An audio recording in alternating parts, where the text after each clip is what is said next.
Hey YouTube, what's going on today? Thanks for tuning in to that last video. Appreciate all your comments, your perspectives. Yeah, I mean, really good stuff. And I was really not expecting to see that many people tune in. So I thought, you know what? Let me go ahead and make another video and tap back into the Driver's Lounge crew. So very interesting. A couple things I wanted to talk about. One is, I don't know where this whole theory that flatbed drivers can't back up. You guys have heard that, right? Flatbedders, they can't back into a door. They don't know how to drive forwards, all that horse shit. I'll tell you what, where I think that came from, right? And that's with a lot of steel mills, right? A lot of steel yards, a lot of flatbedders, they go in and, or a lot of lumber yards, a lot of shingle yards, building material yards. It's just like, it's outside. There's very little like backing into doors, obviously, right? Loading docks generally don't exist in the flatbed world. I mean, there is the odd occasion where they'll load you off a loading dock, right? But typically speaking, it's you're not bumping docks as a flatbedder.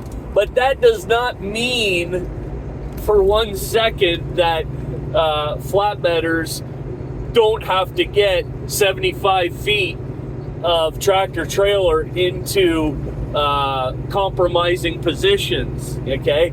And that brings me to my next topic, which is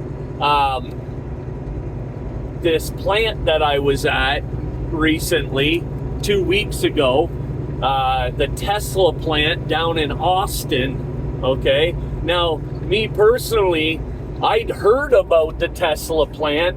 I'd heard about how this place is, beautiful and state-of-the-art and all this, stuff, because we had a couple drivers from our division that had been down there already. And, so I'd heard about it. And when I went there, I was taken back by how unorganized and, in my personal opinion, how much ignorance on the part of the engineers or the people who designed this building, how much ignorance they had in regards to what it takes for a truck, for a tractor trailer to make their way through, to navigate their way around, right? And I'll give you a perfect example, and anybody who's been there, you let me know. So when you pull into the main building there, you have to hit security, which is, there's a roundabout, and as you go around the roundabout, the security office is on the left-hand side. So when you come out of the roundabout, you hang a left, and the security's over here. Now, in saying that, the building is one way. Okay, it's a one way. Meaning, as you make a left, you go around the building to your right, all the doors in the entire building, and the building is, you can Google Earth it. I would say, without exaggerating, it's probably like 3 city blocks, right? And I don't know, like 100 doors or more. Now, every single door is a blind side. Every single door is a blind side because it's a one way, very simple, not complicated. Now, that would be fine if there was enough room for you to get yourself straight to back in, but you can't. And then they put these islands with these posts with these lights, and you know, and then parking lots, and so there's no way to get yourself straight to back in. You've got to actually, the best you can do is get yourself on a 45 and blindside your ass in there. Now, that's for vans, right? That's for vans. Now, here I am. I'm there, and I've got I was on a 4-axle. I had how heavy was that tool? It was a permit load, I had a heavy permit, and it was 67,000, I think it was. 67 or 76, I can't remember. It was a heavy tool, right? Plastic injection tool. And that was only the core, okay? The cavity was still being manufactured, however you want to say it. Anyways, so massive tool, right? Well, I've got video of it, and if I had editing software, I'd probably put it in right here, of me having to blindside with a 4-axle. And if any of you have tried to turn a 4-axle, right? There are no lifts on this trailer, no lift axles. So I'm trying to bend this trailer like Beckham, bend it like Beckham, in between two sea cans, okay? Bend it in there, blindside, yeah? Then the door, when I tell you that there was 1.5 inches on either side of the trailer, I'm not exaggerating. In actuality, they had to get a ladder, right? They had to get a ladder, and they had to unplug the exit sign out of the light socket, because I was going to tear the exit sign, you know, for emergencies. When the hydro goes out, they have these exit signs, right? Or you can see where they are. You know what I'm talking about. It's part of the fire code in buildings. Well, there was that little room that they had to disable and take down the exit sign off of one of the columns, right? Because I couldn't back my trailer without taking this thing out. There was 1.5 inches on either side of the trailer, to the point where I had to crawl on my hands and knees under the trailer to access my side box on the trailer. Okay? Have you ever heard of anything like that? In order for me to get I had to go out the passenger side, okay? And this is the tool shop. There is a 50-ton crane in the tool shop specifically to load and unload injection tools. So they knew that this door was going to be utilized consistently with tractor trailers, yet this is what they designed it to be. Now, you tell me, somebody with the insight, ingenuity, all the money in the world, why somebody would create a situation like this. There's one answer only. It's called ignorance. It's called I don't know and I didn't ask. You know, how wide are the trailers? Okay, so yeah, okay, well they can fit there. They can get it in, right? It's like completely insane. I mean, keep in mind, tool shops, you know, are generally tight, right? There's not a whole lot of room. But this, I've never seen it. In 18 years of doing this job, never seen anything like it in my life. And this is a brand new building. So, I mean, completely insane. Now, you know, I got it in there, you know, because I had to, not because I wanted to. And believe me, when I got in there and I was talking to the crane operator, And you keep in mind, all these people that work there, they came in from other places in the country. They all, this guy was, his helper was from upstate New York.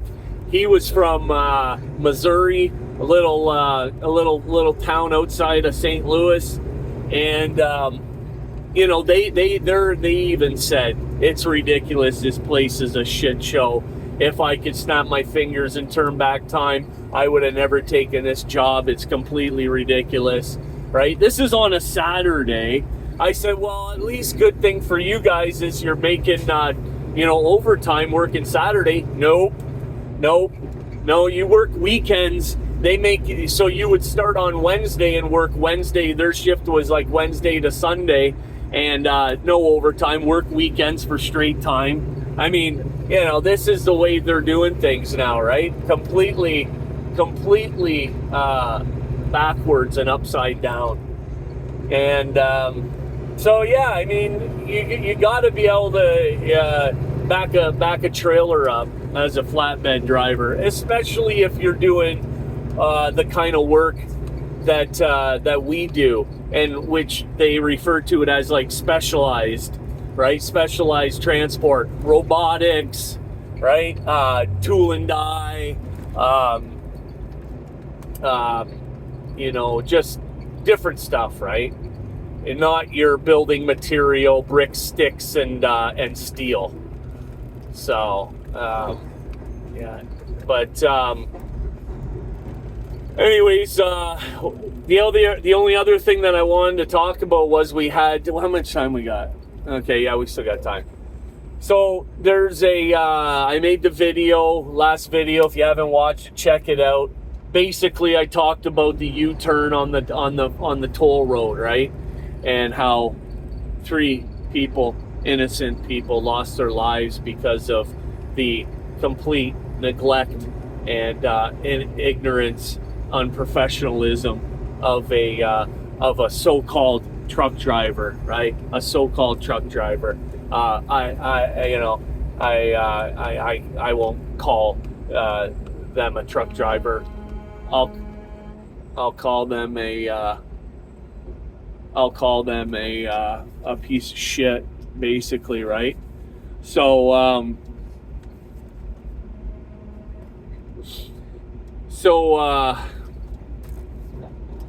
sorry, I got you guys got to see you guys got to see this situation here. I'm coming through what is it, 16 lanes wide here, and it's bumper to bumper. It's the busiest, most heavily trafficked, busiest highway in North America, right? And it's the widest. Yes, it's busier than LA. It's bigger than LA. It has more traffic than LA, and it's just madness. But anyways, a commenter came into the comment section on the last video and said, Indian, okay, I'm going to paraphrase, Indian owner-operator here, they say, Indian owner-operator here, successful, and you're right, we're taking over trucking in Canada and the US. We own our own equipment, and we'll continue to take over this industry while we buy all the gas stations, truck stops, grocery stores, something like that. And we'll continue to live the American dream. You go in the comments, you can see it for yourself. And I thought to myself, there's a couple things with that comment, right? One is, yes, you are taking over the trucking industry, but I wouldn't call it taking over. I'd call it decimating. Okay, decimating. How about running it into the ground? How about you own your own equipment? You mean the 25-year-old bucket of bolts where you go around scales, and when you have to go through a scale, you pray to your God that they don't do an inspection on you, because you know damn well that you're going to be put out of service. You mean that equipment that you own, right? And the reason that you're taking over running it, is you'll continue to take freight at $1.50 a mile, right? You'll continue to run the cheap freight, right? Because that's the way that you do things, right? That's what they taught you back home, right? So yeah, I mean, good for you. I mean, I don't know what there is to be proud of. Personally, I don't know what there is to be proud of, right? To me, like, you'll continue to run this industry right into the ground and have zero regard for the safety of others, right? And you'll continue to do what you want, when you want, how you want, and I could say other things in regards to how I feel about how you've approached this industry, and but I think you're delusional, right? You're absolutely ignorant. You're delusional, and I think it might have something to do with how tight that thing is wrapped around your head, and I think that if you actually, were honest with yourself, you'd say that, there's a lot of work that needs to be done to bring your people up to the standard in which trucking should be at across the board, right? And that there's lots for you to learn, right, about care and consideration for others, and that you wish that you were that there was an opportunity for you to learn the right way to do things, rather than continue to destroy something that was good, something that had a future. And now what you've done is, and what you'll continue to do, in your words, you'll continue to turn something that was good into a steaming pile of shit, right? That's what you'll continue to do. So good for you. And that just kind of enforces or reinforces my what I said in the last video was we gotta hold these drivers accountable, right? Because this is their attitude. We're gonna continue to do what we've been doing, and we're not interested in anything that anyone else has to say. We're gonna do it like we did in India, right? And we're going to we're gonna get what's ours, right? Because it's theirs for the taking as far as they're concerned. Yeah, check out their comment there in the comment section, and let me know in the comment section what you think about that comment, and I'd like to know. I'd like to know if there is anybody out there that's of Indian heritage that could actually say, yeah, you're right. Like, take a look at it from an honest perspective and say how you feel. Do you agree that you're that the people, the people that have immigrated from India? If you're Indian, do you agree that they've been destroying this industry, running it into the ground? And do you think that you guys should continue to do things the same way, or do you think that maybe it's time to kind of make changes? And I think I know the answer to that anyways, but yeah, it's really unfortunate, and I don't know what else to say about it, really.